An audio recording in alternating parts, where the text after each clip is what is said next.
Hello, ഞാൻ ഒന്നെങ്കിൽ information പോയി കേട്ടോ. അത് ഇന്നല്ലെങ്കിൽ നാളെ നിങ്ങൾക്ക് തീർച്ചയായിട്ടും ഉപകാരപ്പെടും. അപ്പോൾ ഇത് സേവ് ചെയ്ത് വെച്ചോളൂ.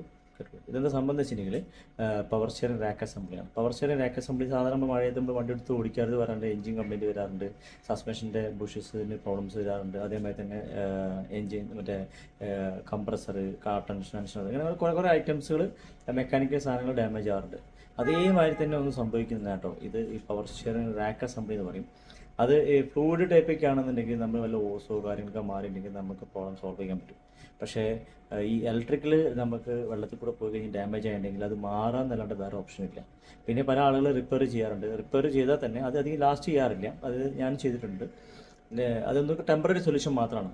അപ്പം നിങ്ങൾ ഇങ്ങനത്തെ വണ്ടികളൊക്കെയാണ് യൂസ് ചെയ്യുന്ന ആൾക്കാരെന്നുണ്ടെങ്കിൽ തീർച്ചയായിട്ടും ഇതിൻ്റെ ലൊക്കേഷൻ വന്നിരിക്കുന്നത് ഏറ്റവും താഴെയാണ്. നമ്മുടെ ടയറിൻ്റെ ആ ഒരു ഡിസ്റ്റൻസിൽ തന്നെയാണുള്ളത്. അപ്പോൾ അതുകൊണ്ട് തന്നെ നമ്മൾ മുട്ടുംകാല് വരെ വെള്ളമുള്ള ഒരു ഏരിയയിൽ പോലും വെള്ളം ഒടിച്ചു കഴിഞ്ഞാൽ ഫ്യൂച്ചറിൽ മേ ബി ആ സമയത്ത് കംപ്ലൈൻറ്റ് ആയിക്കൊള്ളുന്നില്ല, ഒരു 1 മന്ത് കഴിഞ്ഞാലും അല്ലെങ്കിൽ 2 മന്ത് കഴിഞ്ഞാലൊക്കെ ഇത് ഇഷ്യൂസ് സ്റ്റാർട്ടാവും. അപ്പോൾ അങ്ങനെ പല പേരും എന്നെ കോൺടാക്ട് ചെയ്തിട്ട് സംശയങ്ങൾ ചോദിക്കാറുണ്ട്.